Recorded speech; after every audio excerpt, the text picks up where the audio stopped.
ओम शांति। आज के बाबा के 27 तारीख के महावाक्य हैं। आज बाबा ने कहा माया के तूफानों से मुक्त होना है, तो बाबा ने कहा मेरा मेरा कहना छोड़ दो। बाबा ने कहा जब मेरा मेरा कहते हैं तो माया के तूफान अधिक आते हैं। जब कहते हैं मेरा तो एक शिव बाबा, दूसरा न कोई, तो बाबा ने कहा बेहद की विशाल बुद्धि बनती है, तो ज्ञान समझ में आ जाता है, तो तूफान बंद हो जाते हैं। तो मेरा मेरा भी दो प्रकार का, एक है हद, दूसरा है बेहद। हद का मेरा मेरा माना फंसना, बेहद का मेरा मेरा माना मेरा तो एक शिव बाबा, दूसरा न कोई। बाबा ने कहा बेहद का सन्यासी बनना है। हद का सन्यासी माना घर गृहस्थ का त्याग, घर गृहस्थ से वैराग्य। बेहद का सन्यासी माना घर परिवार में रहते हुए, सबके साथ रहते हुए पवित्र जीवन जीना, योगी जीवन जीना। बाबा ने कहा ये बेहद का सन्यास है। सबके बीच में रहते हैं, बुद्धि उपराम रहे, बुद्धि में स्मृति रहे कि मेरा तो एक शिव बाबा, दूसरा ना कोई। भक्ति मार्ग में भी कहते हैं मेरा तो गिरधर गोपाल, दूसरा ना कोई, लेकिन करते ही नहीं है, उसको समर्पित नहीं होते उसको। ऐसे ही बाबा ने कहा मन बुद्धि से भगवान को समर्पित माना मेरा वो एक है, दूसरा न कोई, तो फिर बुद्धि कहीं जाए नहीं, चेकिंग करनी। अगर कहीं दुख शांति है तो बुद्धि कहीं और दूसरी जगह मेरे मेरे में चली जाती है। तो आज के बाबा के महावाक्य, बाबा ने कहा मीठे बच्चे, तुम्हें इस पतित दुनिया से अपना बुद्धियोग निकाल बेहद का सन्यासी बनना है। सन्यासी माना पूरे पवित्र और पक्के योगी। प्रश्न, कौन सी अवस्था आते ही माया के तूफान समाप्त हो जाते हैं? तो बाबा ने कहा उत्तर में, जब मेरा पति मेरा बच्चा इस मेरे मेरे से बुद्धियोग टूट जाएगा, मेरा तो एक शिव बाबा, दूसरा न कोई, यह बुद्धि में पक्का होगा, एक बाप से ही पूरा बुद्धियोग लगा होगा, तब माया के तूफान समाप्त हो जाएंगे। गीत कौन आया मेरे मन के द्वारे, कौन आया मेरे मन के द्वारे। ओम शांति। भगवानुवाच, यह तो बच्चे समझ गए हैं कि आत्माओं का बाप उसे कहा जाता है परम पिता परमात्मा। बाप खुद समझाते हैं मेरा कोई आकार में बड़ा रूप नहीं है। जैसे आत्मा के लिए कहते हैं स्टार है, भ्रकुटी के बीच में रहती है, वैसे मैं भी परमात्मा हूँ। उसकी बड़ी महिमा है, ज्ञान का सागर है, बाकी इतना बड़ा चित्र जैसे नहीं है।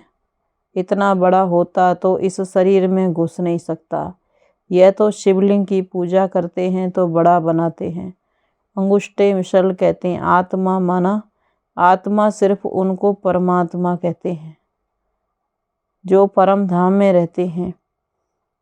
बाबा ने कहा तुम जानते हो इस समय है डेविल वर्ल्ड, आसुरी दुनिया। सतयुग में इस भारत पर देवताओं का राज्य था, अब तो आसुरी राज्य है। देखो क्या क्या खा जाते हैं, मांस मदिरा, यह राक्षसी आहार है। इस बात को भी नहीं समझते हैं। स्कूल में भी कोई के अच्छे ख्यालात, कोई के रजोगुणी, कोई के तमोगुणी होते हैं। जो दूसरों को समझा नहीं सकते उनको बुद्धू कहेंगे। ब्रह्मा कुमार कुमारियों में भी नंबरवार महारथी घोड़े सवार प्यादे बहुत हैं, जो अच्छी रीति समझा नहीं सकते। ज्ञान पूरा न होने के कारण डिससर्विस करते हैं। जितना जिसमें ज्ञान है उतना ही समझाएंगे। नंबरवार तो हैं, कहाँ भी भूलें भी करते हैं। बच्चों को नशा होना चाहिए कि हम तो देवता बन रहे हैं। बाप खुद कहते हैं कि मैं पतितों की दुनिया में आता हूँ। सतयुग में यही नारायण था, अब फिर इनके तन में आया हूँ, इनको ही नर से नारायण बनाता हूँ। नंबर 1 पूज्य भी यह था, अब नंबर 1 पुजारी भी यह बना है। फिर इनका ही ऑलराउंड पार्ट है। यह मेरा मुकर्रर तन है, यह चेंज नहीं हो सकता। ऐसे नहीं कि कब दूसरे को चांस दूं। यह ड्रामा बना बनाया है, इसमें चेंज नहीं हो सकती। बाबा कहते हैं मैं आता हूँ पतितों की दुनिया में, परंतु कोई को पतित कहो तो बिगड़ पड़ेंगे। परंतु जब भगवानुवाच है तब सब आसुरी संप्रदाय हैं तो मानना पड़ेगा। भगवान माना भगवान निराकार, ना कि ब्रह्मा विष्णु शंकर, ना कि कृष्ण। कहते हैं मैं परमात्मा भी तुम्हारे जैसा हूँ। भगवानुवाच मैं तुमको राजयोग सिखाने आया हूँ। योग की कितनी महिमा है, बहुत योग आश्रम खुले हैं, उसमें हठयोग आदि सिखलाते हैं, परंतु तुम योग बल से सारे विश्व को स्वर्ग बनाते हो, विश्व को परिवर्तन करते हो। सारी दुनिया तो योग में नहीं रहती। योग की कितनी महिमा है जिससे भारत स्वर्ग बनता है, परंतु कोई को पता नहीं है। तो इसको स्वर्ग किसने बनाया? जरूर ऐसा कोई स्वर्ग बनाने वाला भी होगा। बाप कहते हैं मैं आकर देवता बनने का कर्म सिखलाता हूँ। यह तो बड़ा सहज है। वह बहुत यज्ञ रचते हैं, यहाँ तुम कोई यज्ञ हवन करते हो क्या? धूप भी खुशबू के लिए जलाते हैं, बाकी यहाँ कर्म कांड की कोई बात नहीं। तो बाप अपना परिचय देते हैं कि मैं आत्मा हूँ जैसे तुम हो, परंतु मैं पुनर्जन्म नहीं लेता हूँ। जन्म लेता हूँ परंतु मरण में नहीं आता।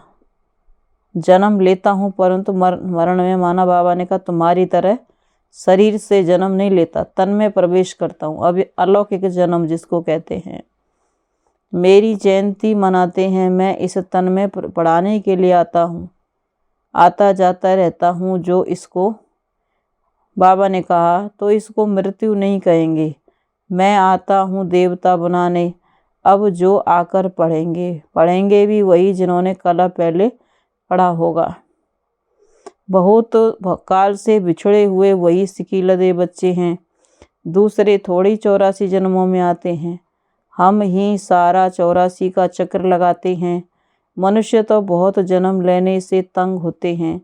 तुमको कहेंगे हम 84 के चक्र में नहीं आना चाहते, परंतु हम कितने पहलवान हैं जो और ही खुश होते हैं।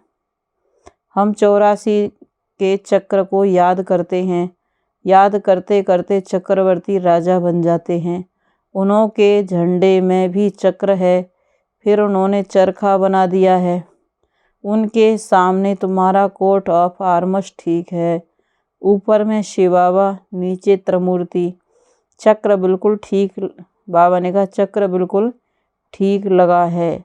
यह तुम्हारा शिव का झंडा बिल्कुल ठीक है।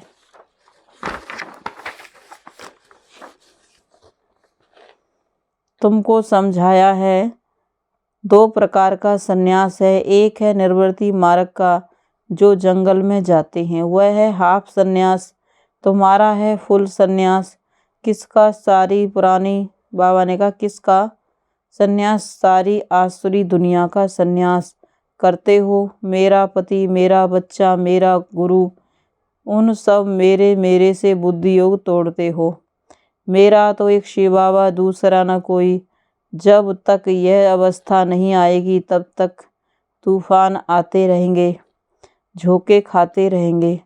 बाप सारी आसुरी दुनिया का सन्यास कराते हैं, क्योंकि यह सब भस्म होना है। वह ऐसे नहीं कहते कि सब भस्म होना है। तुम समझते हो संबंधियों के बीच में हो, परंतु उनको देखते बुद्धि वहाँ लगी रहे। तो बाबा ने कहा मेरा कुछ है नहीं तो काम क्रोध किससे होगा। यह युक्ति बहुत अच्छी है, परंतु जब बुद्धि में बैठे, इसको राजयोग कहा जाता है। तुम योग लगाते हो, राजाई लेते हो, वह है हठयोग। यह गुह्य पॉइंट्स हैं। योगी तो दुनिया में बहुत हैं, परंतु बाबा कहते हैं एक का भी मेरे से योग नहीं है। मेरे बदले मेरे निवास स्थान ब्रह्म तत्व से योग है। जैसे भारतवासी अपने निवास स्थान हिंदुस्तान को अपना धर्म समझ बैठे हैं, वैसे वह भी अपने को ब्रह्म का बच्चा समझते हैं। बच्चे भी नहीं कहते बच्चा कहें तो फिर वर्षा चाहिए, वह तो कहते हैं तत्व में लीन हो जाएंगे। बाबा को अनुभव है, बहुत सन्यासियों गुरुओं से अनुभव किया है। अर्जुन को भी दिखाते हैं बहुत गुरु थे, तुम सब अर्जुन हो। इस समय सारी दुनिया पर रावण का राज्य है, सारी दुनिया लंका है, एक सीलान का बेट माना टापू द्वीप लंका नहीं वह है। कोई बाबा ने कहा एक लंका नहीं रावण वाली, कोई रावण एक जगह नहीं है, सब जगह तो सारी दुनिया ही रावण की लंका है। वह हद की लंका परंतु बेहद की लंका तो सारी दुनिया है। अब सारी दुनिया पर रावण का राज्य है। राम के राज्य में इतने मनुष्य नहीं थे। जब राम राज्य है तो रावण राज्य नहीं है। कहाँ चला जाता है? बाबा ने कहा नीचे पाताल में चला जाता है। फिर रावण राज्य आता है तो राम राज्य नीचे चला जाता है। ये ड्रामा है ना। जब चक्र फिरता है तब सतयुग ऊपर आ जाता है, द्वापर कलयुग नीचे चला जाएगा तो सतयुग त्रेता नीचे से ऊपर आ जाएगा। है चक्र की बात, उन्होंने ऐसे ही लिख दिया है। बाकी कोई सागर में नहीं चला जाता, वह सागर से निकल नहीं आता। बाप समझाते हैं बड़ी गुह्य समझने की बातें हैं। इसमें पवित्रता है फर्स्ट और योग पक्का चाहिए। इसको कहा जाता है कंप्लीट संन्यास। बाबा ने कहा अगर पवित्र जीवन नहीं है, खाली ज्ञान है तो उसको संन्यास नहीं कहेंगे। पवित्रता को जीवन में धारण किया है तो कंप्लीट संन्यास। योगी जीवन और पवित्र जीवन हो तो कंप्लीट संन्यास। इस दुनिया से बुद्धियोग खलास। ये है बातें तुम्हारे में भी कोई समझते होंगे। सब समझें तो ज्ञान गंगा बन जाए, छोटी नदी बने, कैलाश बने। अच्छा टुबका बन घर में सुनाए तो भी समझें कि कुछ समझाए, परंतु घर में भी बता नहीं सकते। बाप कहते हैं कैसा भी गरीब हो परंतु घर में गीता पाठशाला खोल सकते हैं। भले एक ही कमरा है तो उसमें खाते पीते सोते हो। अच्छा काम उतार, सफाई कर, फिर क्लास लगाओ। 3 पैर पृथ्वी में इतनी बड़ी हॉस्पिटल खोल सकते हो। साहूकार की तो बात छोड़ो, बाप तो गरीब निवाज है ना। साहूकार तो बोलते हैं कि हमें तो यहाँ ही स्वर्ग है, तो बाबा कहते हैं अच्छा तुम अपने स्वर्ग में ही खुश रहो, मैं तुमको क्यों दूं? दान भी गरीबों को दिया जाता है। बड़ा आदमी तो यहाँ ज़मीन में बैठने से चमकेंगे।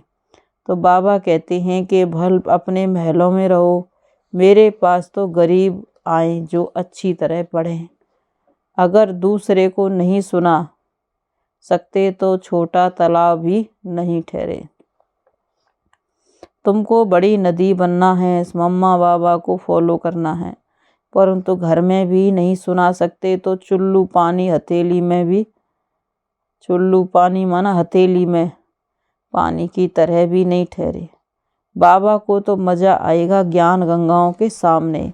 कई बाबा के सम्मुख सुनते हैं तो खुश होते हैं, परंतु यहाँ से उठे सीढ़ी उतरे नीचे तो नशा ही उतर जाता है।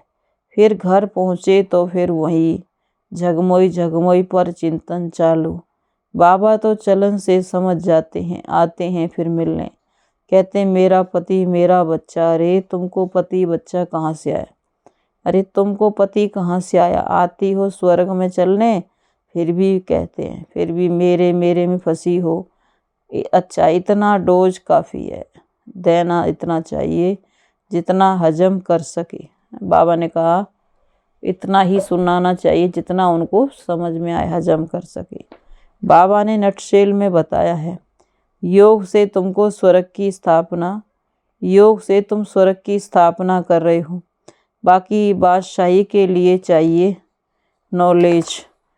2 सब्जेक्ट हैं। बाबा भी योग में रहने का पुरुषार्थ करते हैं, तब कहते हैं न बिसरो न याद करो। अच्छा मीठे मीठे सिखी लदे बच्चों प्रति माता पिता बाप दादा का याद प्यार, गुड मॉर्निंग। रूहानी बाप की रूहानी बच्चों को नमस्ते। हम रूहानी बच्चों की रूहानी माता पिता बाप दादा को गुड मॉर्निंग और नमस्ते बाबा नमस्ते। धारणा के लिए मुख्य सार है, इस पुरानी दुनिया का कंप्लीट संन्यास करना है। पवित्रता और योग की सब्जेक्ट में फर्स्ट नंबर लेना है। दूसरी पॉइंट है, ज्ञान गंगा बन पतितों को पावन बनाने की सेवा करनी है। मम्मा बाबा को फॉलो कर बड़ी नदी बनो। वरदान, ब्राह्मण जीवन में कम खर्च वाला नशीन करने वाले अलौकिकता संपन्न भव। ब्राह्मण जीवन में कम खर्च वाला नशीन करने वाले अलौकिकता संपन्न भव। इस अलौकिक ब्राह्मण जीवन का विशेष स्लोगन है, कम खर्च वाला नशीन। कम खर्च हो, खर्चा कम हो लेकिन प्राप्ति शानदार हो, अर्थात रिजल्ट अच्छे से अच्छी हो। अलौकिकता संपन्न जीवन तब कहेंगे जब बोल में कर्म में कम खर्च, कम समय में काम ज़्यादा हो, कम बोल में स्पष्टीकरण ज़्यादा हो, संकल्प कम हो लेकिन शक्तिशाली हो। इसको कहा जाता है कम खर्च वाला नशीन। जो सर्व खजाने कम खर्च करते हैं उनके भंडारे भरपूर हो जाते हैं। बाबा ने कहा समय शक्ति को जो बचाते हैं उनके भंडारे भरपूर हो जाते हैं, वेस्ट नहीं करते। स्लोगन है, बाप और सेवा से सच्चा प्यार है तो परिवार का प्यार स्वतः मिलता है। बाप और सेवा से सच्चा प्यार है तो परिवार का प्यार स्वतः मिलता है। मातेश्वरी जी के अनमोल महावाक्य। अब यह जो शिरोमणि गीता में भगवान उवाच है, बच्चे जहाँ जीत है वहाँ मैं हूँ, यह भी परमात्मा के महावाक्य हैं।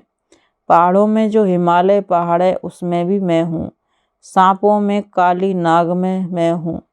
इसलिए पर्वत में ऊंचा पर्वत कैलाश पर्वत दिखाते हैं और सांपों में काली नाग, तो इससे सिद्ध है कि परमात्मा अगर सर्व सांपों में केवल काले नाग में है तो वह सर्व सांपों में उसका वास नहीं हुआ ना।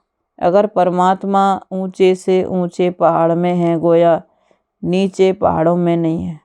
और फिर कहते हैं जहाँ जीत वहाँ जन्म, गोया हार में नहीं हूँ। अब यह बातें सिद्ध करती हैं कि परमात्मा सर्वव्यापी नहीं है। एक तरफ ऐसे भी कहते हैं और दूसरी तरफ ऐसे भी कहते हैं कि परमात्मा अनेक रूप में आते हैं। जैसे परमात्मा को 24 अवतारों में दिखाया है, कहते हैं कच्छ मच्छ आदि सब रूप परमात्मा के हैं। अब यह उन्हों का मिथ्या ज्ञान है। ऐसे ही परमात्मा को सर्वत्र समझ बैठे हैं, जबकि इस समय कलयुग में सर्वत्र माया ही व्यापक है, तो फिर परमात्मा व्यापक कैसे ठहरा। गीता में भी कहते हैं कि मैं माया में व्यापक नहीं हूँ। इससे सिद्ध है कि परमात्मा सर्वत्र नहीं है, सब जगह नहीं है। अब यह तो हम जानते हैं कि जब हम निराकारी दुनिया में रहते हैं तो निराकार का अर्थ यह नहीं है कि उनका कोई आकार नहीं है। जैसे हम निराकारी दुनिया कहते हैं तो इसका मतलब है जरूर कोई दुनिया है, परंतु उसका स्थूल सृष्टि माफिक आकार नहीं है। ऐसे परमात्मा निराकार है लेकिन उनका अपना सूक्ष्म रूप अवश्य है। तो हम आत्मा हैं और परमात्मा का धाम निराकारी दुनिया है। जब हम दुनिया कहते हैं, अक्षर कहते हैं, तो इससे सिद्ध है कि वो दुनिया है और वहाँ रहते भी हैं, तभी तो दुनिया नाम पड़ा है। अब दुनियावी लोग तो समझते हैं परमात्मा का रूपी अखंड ज्योति तत्व है, वो हुआ परमात्मा के रहने का ठिकाना, जिसको रिटायर्ड होम भी कहते हैं। तो हम परमात्मा के घर को परमात्मा नहीं कह सकते। अब दूसरी है आकारी दुनिया, जहाँ ब्रह्मा विष्णु शंकर देवताएं आकारी रूप में रहते हैं और यह है साकारी दुनिया जिनके दो भाग हैं। एक है निराकारी, एक है निर्विकारी स्वर्ग की दुनिया, जहाँ आधा कल्प सर्वदा सुख है, पवित्रता और शांति है। दूसरी है विकारी कलयुगी दुख और अशांति की दुनिया। अब वो दो दुनियाएं क्यों कहते हैं? क्योंकि यह तो मनुष्य कहते हैं स्वर्ग और नरक दोनों परमात्मा की रची हुई दुनिया हैं। इस पर परमात्मा के महावाक्य हैं, बच्चे मैंने कोई दुख की दुनिया नहीं रची, जो मैंने दुनिया रची है वो सुख की रची है। अब यह जो दुख और अशांति की दुनिया है वो मनुष्य आत्मा है। अपने आप को और परमात्मा और मनुष्य आत्माएं अपने आप को और मुझ परमात्मा को भूलने के कारण यह हिसाब किताब भोग रहे हैं। बाकी ऐसे नहीं है कि जिस समय सुख और पुण्य की दुनिया है वहाँ कोई सृष्टि नहीं है चलती, कोई सृष्टि नहीं चलती। हाँ अवश्य, जब हम कहते हैं कि वहाँ देवताओं का निवास स्थान है